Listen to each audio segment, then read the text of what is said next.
Arizona's furry residents, keeping wild animals safe. The Southwest Wildlife Conservation Center works to rehabilitate and release animals who find themselves in Arizona's suburban areas. Over the past year, you may have noticed some furry friends making themselves comfortable in your neighborhood or even your backyard. Most recently, Valley residents have noticed more bobcat activity as they settle near pools to raise their families. For the Southwest Wildlife Conservation Center, growing numbers of animals moving into human territory can make for some potentially life-threatening situations for them. To stay up to date with latest top stories, make sure to subscribe to this YouTube channel by clicking the button above this video. Khymberly Lewus, a veterinary technician and clinic manager for the Conservation Center, said that when dealing with wildlife, it is best left to the professionals.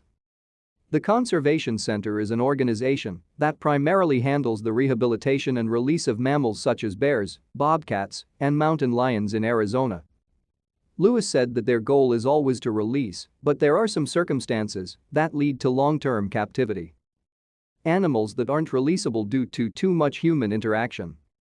If someone tried to keep them as a pet and now they're too social, or they don't know the typical behaviors to be released, Lewis said. Additionally, animals who were either too severely injured or were orphaned with certain medical conditions will find a lifelong home at the Conservation Center. Lewis explained that, as land development continues, animals are finding themselves more susceptible to dangerous human interactions like car accidents or animal traps. Likewise, finding suitable land to release them on is becoming more difficult. As more houses get built around the valley, there's less undeveloped land for wildlife to use as their habitat. It has definitely limited the locations we feel comfortable releasing in, Lewis said. We've been fortunate in finding other locations, but it has definitely been a struggle between droughts and fires. Another issue that the Conservation Center faces is orphaned animals. When residents find babies, they tend to call to have them moved. That's probably our highest office for intakes or orphans that people don't think have their parents because they're out hunting, Lewis said.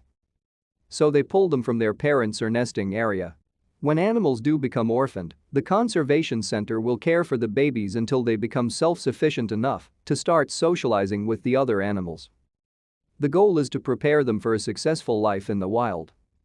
They have also made use of a foster care system where babies are paired with animals of the same species to be cared for. Lewis said when it comes to concerns over wildlife, locals can give the conservation team a call.